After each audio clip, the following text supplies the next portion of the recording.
Welcome to Beyond the Valley, a CNBC Tech podcast with Arjun Kharpal and Tom Chitty.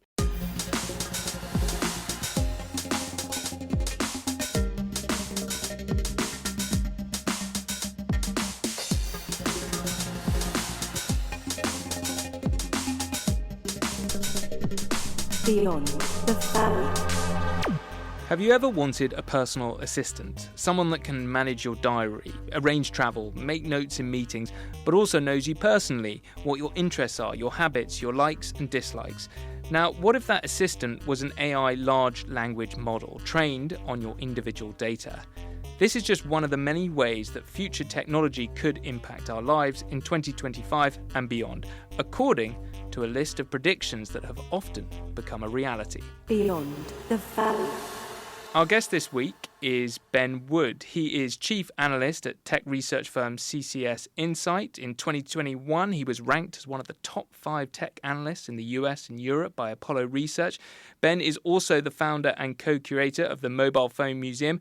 But this week, we're going to discuss his work leading CCS Insights annual predictions event. Ben, thanks for joining us on Beyond the Valley again. You are the first repeat guest we've had on the podcast. Well, I'm flattered to enter that Hall of Fame. Thank you very much for having me back. We're going to get a plaque of some sort, I imagine, Arjun. Yeah, we'll start.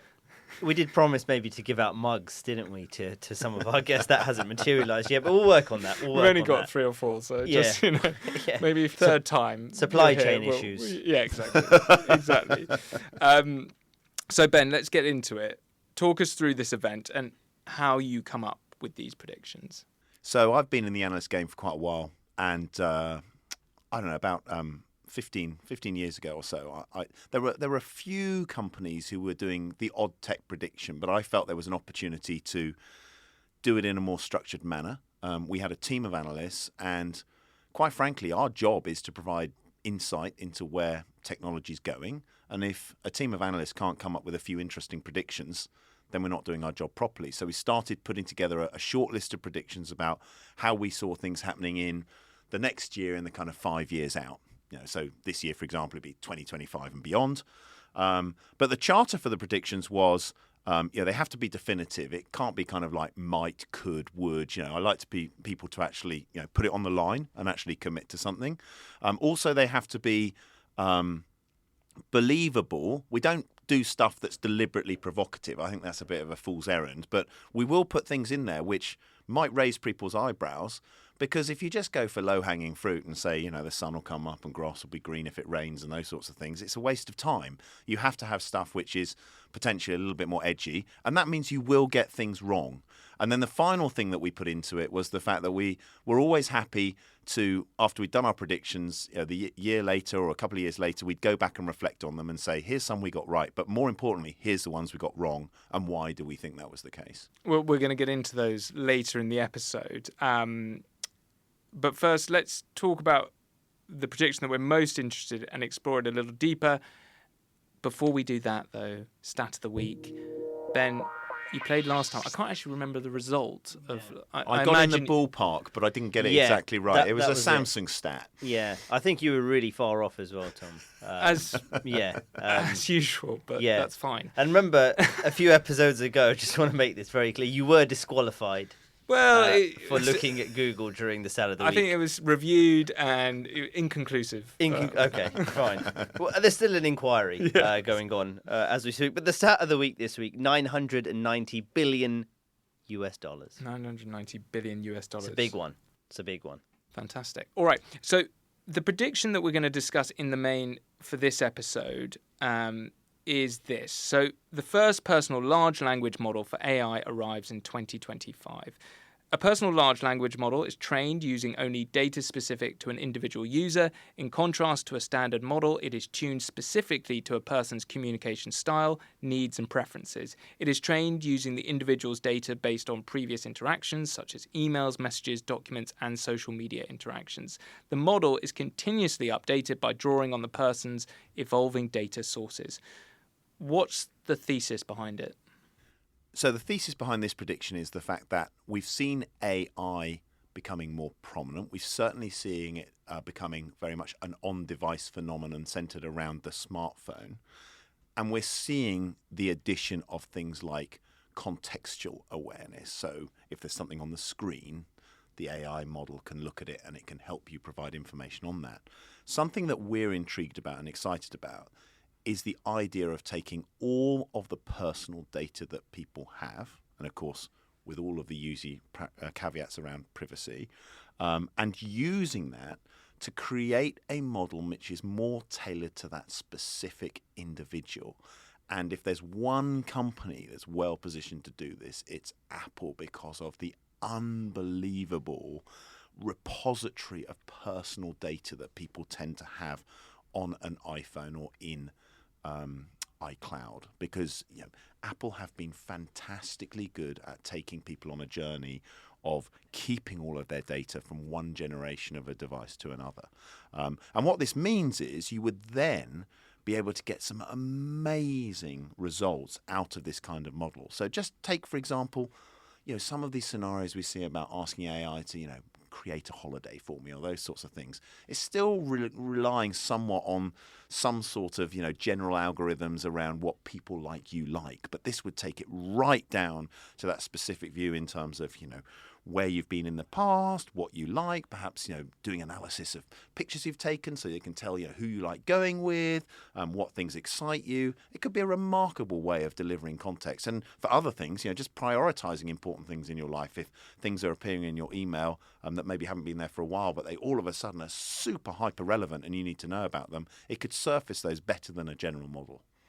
So this would be something you see working on devices at this point, whether it's a smartphone or a tablet, laptop, etc., using all that. So in the holiday example, that could be something like scraping sort of your photo data, saying, well, you've got a lot of pictures of food when you're on holiday specifically. You're really into food when you go abroad. Maybe we should throw up some good restaurant recommendations for you. Or when you go on holiday, there's a lot of beaches. You like a beach holiday. Is it that kind of way that it will work? Absolutely. And then down to all of the individual things, looking in your email to see what hotel reservations you've made and making sure that it's the kind of profile of hotel that you like, looking at the kind of experiences that you like. Make no mistake, we're seeing this with AI already. You can get some general information in this context, and it will draw on some of your personal information already, but this would be truly personalized. And the reason it needs to be on device is because it means that it's ring-fenced from a privacy perspective. You don't want that deepest personal data all being relinquished up into the cloud and then to, goodness knows who. So can we just talk about that actually from a technical perspective on how it will work? Because we did an episode recently on large language models, and, we're talking about all of these large language models being trained via these huge, GPU chipsets, data servers, etc. And then obviously in the cloud, you can access the services that are a result of them, whether it be ChatGPT or something else. So that we understand. And when we're accessing some of the current smartphone digital assistants, whether it be Google Gemini, Samsung's Bixby, or the Apple Siri and Apple Intelligence, when it comes, again, it's not fully on device yet. A lot of it will still be coming from the cloud. So when it comes to a sort of personalized LLM, how would one train, or how would a company train that and then sort of deploy that to the user? Well, I think it's interesting. We'll obviously continue to see the processing power on devices increasing. We're seeing the size of the models growing. So the latest Gemini Nano model, 3.8 trillion parameters, unbelievable. I mean, it's staggering numbers. So that will help. There will undoubtedly have to be some external assistance, but the idea will be, trying to anonymize some aspects of that and keep the really most personal private data on your device, but then go and get the context with regards to some additional elements, which could be, hotel selection, food types, those sorts of things, which can be anonymized. It doesn't have to be so specific, but you've done that original legwork on the device itself. You mentioned Apple being the sort of company that you would earmark as that would lead on this, but surely Samsung, people put all of those things that you're mentioning, photos, personal details, things like that, onto those devices. Why Apple? I think they're in a better position to do it because they've always anchored everything they do around a kind of privacy promise. So although, Samsung and Google would be eminently capable of doing this, and I think they will go down this model, and I think other people will as well. Meta is the perfect example. If you think about a stream of personal information, it doesn't get richer than that in many cases for particular users. But there'd always be that suspicion if it starts being positioned as a personal model that there could be some kind of leakage. So it's not to say that this would be exclusive to Apple, but if you look architecturally at how they've looked at delivering Apple Intelligence with an on-device model, enhanced with a kind of Apple secure cloud based on their own silicon and the ability of them to control everything from end to end, they're probably the best position to really push the beachhead out in this area. Is it also the reputation as well that is really crucial in this area? That, reputationally maybe they are seen as more open or transparent with what they're doing with their data than other competitors, and that's why they would be trusted with your personal data? Is that something? I think reputationally it helps, but I'd go back to the point I made as well about the sheer amount of personal data that they have and the fact that they control all of those elements. So whether it's their Photos app or it's the email app or it's the Contacts app, all of those assets reside within that Apple ecosystem end to end, even the silicon designs, all of those sorts of things. If you're Samsung, you're partnering with Google for some stuff, you're using Qualcomm for other things.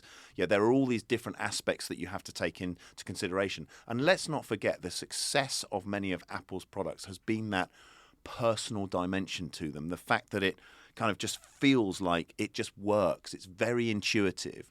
And of course, something which is really optimized for you as an individual and is drawing on your own personal context could help deliver on that experience that Apple have always prided themselves on. They spoke a lot with Apple Intelligence about what you mentioned, that sort of private compute cloud, where they say that any of the data being processed in our cloud won't be stored, and so therefore it's a lot more private, and we as Apple won't be able to look at any of that data. If these sort of personalized LLMs do come to the fore, will the likes of Samsung and others need to do something similar in order to compete in many senses with the privacy aspect, as we do become more concerned about the privacy, particularly in this age of AI and data?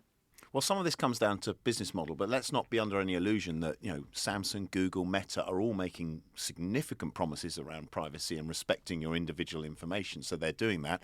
Equally, we've got the regulatory angle, which is quite interesting, and certainly here in Europe, it's a lightning conductor for kind of controversy at the moment. Looking at capabilities not being rolled out. We've seen Apple Intelligence not come into European markets. Recently we saw Meta at their Connect event saying that their AI services won't come to Europe. So I think there's going to be a number of factors which could kind of gate the way in which these sorts of services could be delivered. So whether it's the companies themselves who want to commit to this, what framework they have to deliver that in, but then this desire to deliver this truly personal experiences, which is when you get to the point I want a phone to almost know what I want to do before I'm going to do it. And there are little elements of that we see today. For example, on my Samsung phone, it often can have the intelligence to know if I'm looking for a particular app, it will surface it for me at a particular time of day. Google Maps knows on a Tuesday evening I always go somewhere to drop my son off for something that he's doing, and magically it always puts that particular destination towards the top of my search library. So there are personal elements to many of the things that we do on smartphones today, but the idea of having a personal model is a very exciting concept. Can I just ask, do you think people will want that? In the sense of, is it too far? People always talk about... Arjun and I were discussing before we started this recording that what are we going to do with our free time? My point being is that when we leave work, a lot of the stuff that we're busy with is the day-to-day admin of life, booking, organising, schedule, whatever it might be. And this, what you're saying, is sort of taking that all away from you and doing it for you, which in hindsight sounds great, but then what are you going to do with your free time? I think there's better things you can be doing than worrying about scheduling stuff. I'm not convinced this is going to be something that people are going to be queuing up to get. I think it's an evolution that we're going to see with AI as models become more personal. And it could be a hybrid model to start with, insofar as there's an element of your personal information being ingested, which we're seeing on all models today. But this takes it to an even deeper personal experience. And I think it won't be that people go, I really need one of those personal LLMs. It will actually be that they'll go, wow, look at this. My phone's done this for me. and it's just so deeply personal that it's just a very, very, pleasant and joyful experience that you get, because you all of a sudden you think, gosh, that's fantastic. That's actually surfaced something that I wouldn't have thought of, or done something that's made my life a little bit easier for me. Yeah, I guess the way a lot of these software updates do roll out, they are incremental, slowly rolled out. So, I mean, to some extent, we already, you use some of the email apps and they're kind of suggesting sentences or trying to replicate your style of typing and sending an email. So those features are slowly creeping in. We just want to go back to the sort of leading players situation as well, because you alluded to the sort of success of Apple being around its end-to-end control of everything from the hardware right down to the silicon through to the software. Is Samsung's problem, as one of the biggest, if not the biggest rival to Apple, around the fragmentation in its software side of the business for so long, right? Apple software is so tightly integrated to what it does with the hardware. The key apps on the iPhone are all Apple apps, whether it's the Mail app, the Notes app, phone messaging, etc. With Samsung, you have the choice, right? I when I use a sort of Android phone, it's often Google services I might use, and I might use one or two of the phone maker's own apps. But then my whole experience is to some extent fragmented, and you end up sort of siding or trying to side with one of those.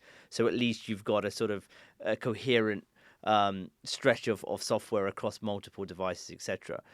That in an age where the LLMs are coming in more personalized, does that software fragmentation pose somewhat of a problem for Samsung in being able to deliver an experience that may match up to the Apple experience? There's no question that's a challenge for anyone in the Android ecosystem, but Samsung's the biggest, and they're the ones that have that biggest challenge. The great thing for Samsung, however, is their scale and their reach. And let's not forget, there'll be 200 billion Samsung devices that will be able to use Galaxy AI by the end of this year. They are in pole position with regards to scale and reach, and it also gives them tremendous leverage over Google. So you can be sure that Samsung are in Mountain View banging the table saying, we have got to work as closely and deeply together in order to deliver the best experience we can in the face of a competitor who's deeply integrated. So yes, it is a challenge, but if there's one company that's in a good position to take up that challenge, it's Samsung, because of their scale and reach. And it's a symbiotic relationship because, of course, all of these AI models get better through scale. And so, there's a huge incentive for Google to work closely with Samsung, setting Pixel to one side, but you could argue that's somewhat a kind of art of the possible in the way that Microsoft did Surface to, really kind of kick the PC manufacturers and say, come on, you've got lazy. You really need to push this forward. From a technical perspective, one aspect to think about is if we're sort of looking at the privacy portion of it and we're saying, well, a lot of this needs to happen on device. We often these days, or many people often use multiple devices, right? Whether it's, from your phone to a tablet to TV to something else. How then do you see sort of these personalized LLMs migrating across device? Right now, you do something on a phone in an app, and instantly you open up your tablet, and that app is on there with whatever you've done, whether it's Notes or a doc or whatever. How does that experience? Do you see that playing out in the personalized LLM age? Well, it's a much easier thing to do if people kind of hook themselves to a specific ecosystem, and it's little surprise that companies like Samsung, Apple, obviously, they have a very strong ecosystem of products, but also other companies, the Chinese manufacturers. Look at what Xiaomi are doing in terms of trying to extend their reach across multiple parts of your life, whether it's smart home devices, your vehicle, your car, your devices. So in that kind of context, it works really well. Interestingly, that could be an opportunity where Google could become the glue because it's a kind of omnipresent player. Meta the same, but then you do start to run into some of these issues around the fact that they're going to have to give you very, very clear commitments around how they're going to handle the data that resides in that personal model. Because if you've got to transfer it to one device to another, you've got to find a way to do that with a certain amount of data integrity.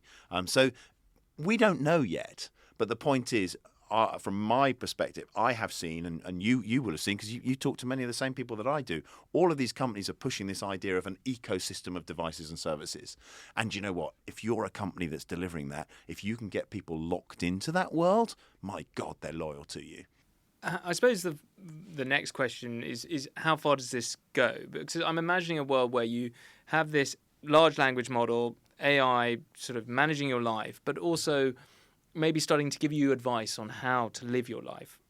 An example being that you go out for dinner with some friends and it's aware of the last time you did that, you had a massive hangover. And it says, just be careful how much you drink tonight. They become overzealous. They become a bit controlling or telling you kind of how to live your life. Do you think that's a world that we could end up living in? Well, I think with a personal model, you'll be able to tune it. So there'll be an opportunity for you to say things you like and dislike. So, as you see on many of the services you can say, why am I seeing this ad? Do you want more of this? Do you want less of that? I think that's a way in which you'll be able to fine tune it yourself. However, I do think the dimension that you're touching on there, which is the intersection of health and this kind of personal information, is deeply important. And we are so excited about the intersection of personal health and AI. And if you look at what's going on in the world, you look at governments looking at how on earth they're going to manage this really challenging problem around unhealthy populations, aging populations. You need to get more into predictive health. And people are going to be personally incentivized to take better note of that.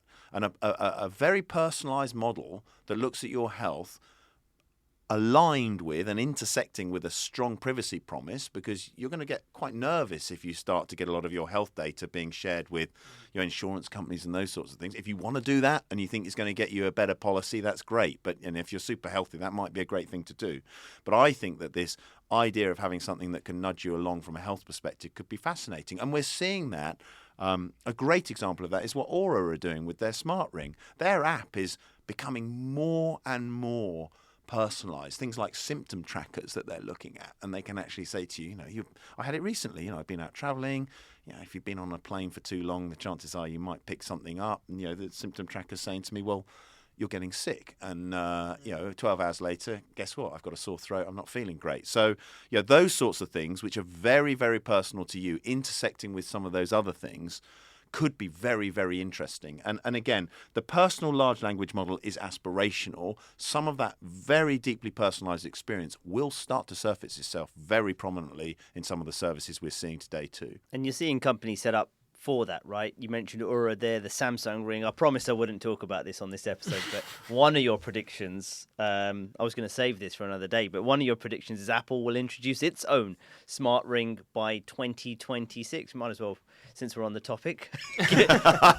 give us a brief of that. Well, is it a no-brainer? It feels like a no-brainer for Apple, given their sort of imperative on health. Well, just also be clear that there is a previous episode which we recorded with Ben, which was on Samsung's ring, but and you did mention you did mention the Apple. So there is no question in my mind that health has become a fundamental pillar for Apple. In fact, I would go as far as to say, at the point that Tim Cook decides to relinquish control and he retires, and someday I'm sure he will, I would like to think that one of his major legacies from Apple would be around personal health. And if you go all the way back to the inception of the Apple Watch and simple things like, the sedentary lifestyles that we have, and that little tap you get on your watch, and now you get it on other wearables as well. Fitbit were doing it previously. It wasn't a new thing from them, but they popularized this concept of, get up, walk around. They looked at things like, looking at noisy environments and alerting you to that. Then we saw some of the stuff around heart health, and atrial fibrillation was a good one. We've seen sleep apnea introduced now. We've seen hearing introduced now. Given how deeply and personally invested Tim Cook is in health, I think that a ring is a very complementary extension to Apple. I also think that their retail footprint is ideally suited to it as well, because rings are complex products to get to market. We talked about this on the podcast, 3 different SKUs, 9 different sizes, yada, yada, yada. That's all in there. So on that basis, we think Apple could do it. And also Apple is a brand that has a certain amount of kudos in terms of being a product that people are proud to have. And I think a beautifully designed ring from Apple could be one of those things that it's almost a bit of a status symbol. And opens up potentially more revenue opportunities through services and health, right? Absolutely. And again, another part of an ecosystem of devices and services that locks people into that world. And that is exactly the same philosophy that Samsung are taking, and why they've gone into this space as well. There's a lot more predictions. that we could get into, but we don't have time. But I'll touch on a couple of others that we read, which was by 2030, half of UK school children identify a generative AI avatar as one of their best friends. And another one which we were interested by was, again, by 2030, a country appoints the first AI agent into an administrative role. I think, again, it touches upon this sort of bleed between the sort of technology and your personal life and kind of essentially they've become more humanized in their performance and what they're able to do. And that relationship, right, between the humans and the AI. That's what it's touching. Yeah, I mean, the kids one's interesting, right? Let's be under no illusion of the fact that kids already make friends with inanimate objects. We've got Roblox out there. We've got pieces of plastic and rocks. When I was growing up, that's a long time ago. There were things like pet rocks. I mean, what a nonsense! But kids will do that, and I think that as social platforms like Roblox, like Minecraft, gain kind of AI co-pilots that they can work with, you can see that the relationships that kids who are often very much at the bleeding edge of this kind of capability could become engaged in that. Now, we can go into the whole question in terms of are parents going to like that, the societal issues of it, all of the concerns around it, but I don't think it's out of the realms of possibility that something like that could happen. I think the other one was the AI agent, in an administrative role, and we cited, the example of El Salvador back in 2021 adopting Bitcoin as a currency, and with the ever increasing capabilities of AI, it could be that a country somewhere rolls the dice and decides to use AI to drive some of the kind of legislative agenda. It doesn't mean to say that it will have the final word on it, but it will definitely, in our view, become an input into broader governmental kind of direction. Let's look at then some of the past predictions that you've made in previous years that you've got right. Yeah, it's always nice to talk about the ones you get right. We'll start with those. We get some wrong too, as I said right at the top of the show. So, there are some famous ones. One we did was we predicted that Motorola would be acquired by Google, the Motorola devices business, and I will always remember that prediction because of the fact that as a result of that prediction being published, we got some extremely angry phone calls from senior management in the Motorola devices business, saying that what an outrageous thing to do and how what a ridiculous suggestion.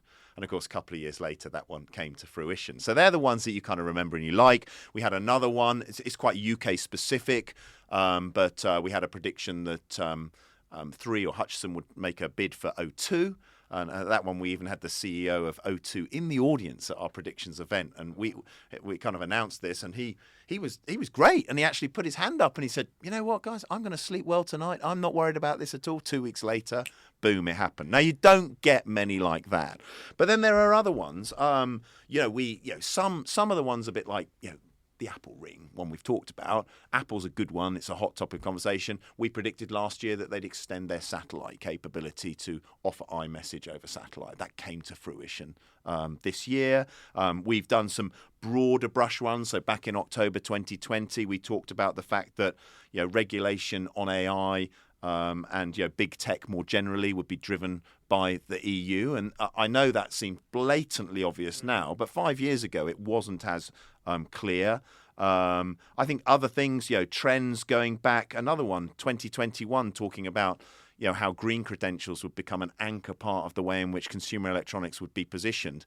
There were some early, real leading edge companies doing that. But now every single player, watch the Samsung keynote, the Apple keynote, whatever, they're all anchoring stories around that. So they're the sorts of things, some we get partially right. We say that, Apple will launch augmented reality glasses.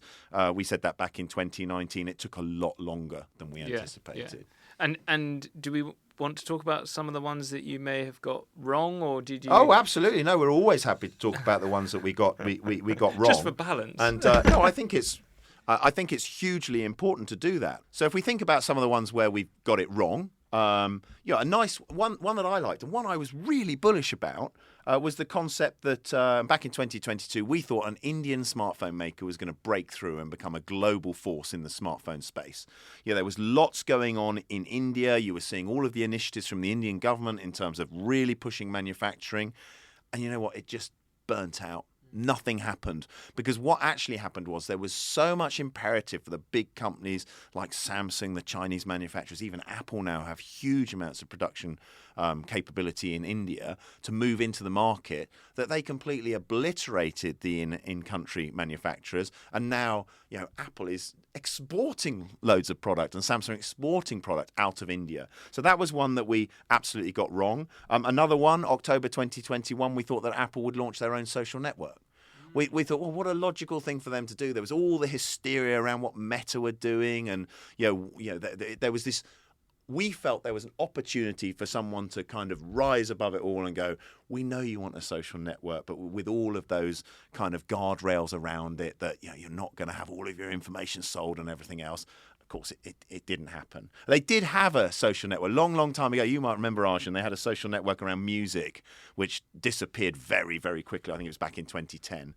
You can see that, and then you almost feel at that point in time with the EU sort of getting more and more strict around internet companies and social media in particular. And look what they have now in terms of regulation.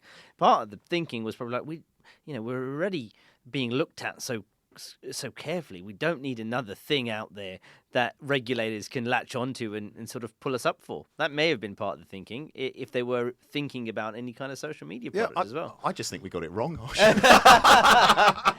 All right. But thank you for trying to support me. I mean, honestly, you're right. I think that was the case. But at that moment, back in at the time that we made the prediction, it did feel like there was a gap in the market for someone who'd nail that. And then there's the ones that haven't come true yet, but we thought they would have happened. And one I really like is we'd predicted that by last year, so 2023, so this was back a few years ago, we predicted that a network operator would have this fully operational swarm of 5G-enabled drones. I had this idea of, well, actually it wasn't me, it was one of our guys in our networks team, but this concept of being able to throw up a network, if there's been a humanitarian disaster, for example. So these drones just kind of like whoosh, take off and just land anywhere they can, on half-destroyed buildings or whatever, and set up this kind of amazing 5G network which extends off the network that's still working. That hasn't happened, but it still could. But at the moment, it's one that we've got wrong. But I live in hope. Is that still a possibility, even as we increasingly see things like Starlink and satellite services? Is there still room for that kind of product? Well, that's a very good counter. And you could argue, is there? Maybe there isn't. Maybe Starlink has usurped that. And, as a Starlink user, I mean, it blows me away. It's an incredible service. But it just felt like it was such a kind of brilliant way in a crisis situation to rapidly deploy coverage. But you're right. It could be that we have, that's one of the commercial reasons why you wouldn't need to do that anymore. Fantastic stuff. Thank you, Ben. Before we let you go, stat of the week, which Arjun's going to remind us of. $990 billion US. Who'd like to Well, it's always guest gets to decide whether you want to go first or second. Well, I have seen some absolutely enormous numbers around the investment that's going into AI infrastructure. I'm not sure it's the right answer, but if you looked at the collective investment in AI infrastructure from the hyperscalers, I could believe that's a stat around someone estimating how much they're prepared to invest over a period of time. But I don't think it's the right answer. The amount of money invested in large language models last year globally. Both wrong, but both correct in referencing sort of AI. It was a very, very recent report, actually, from Bain & Company, valuing the market for AI products and services by 2027. Right, there you go. There we go.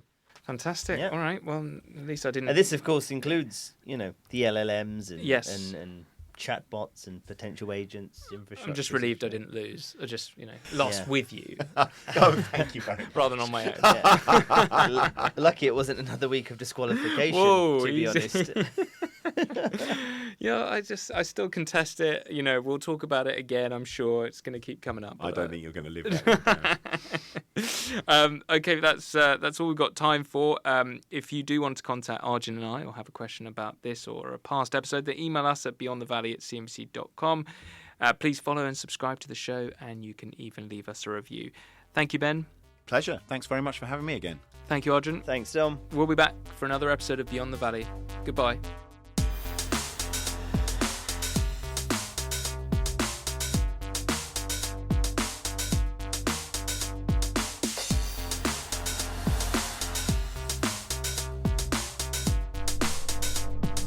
Beyond the valley.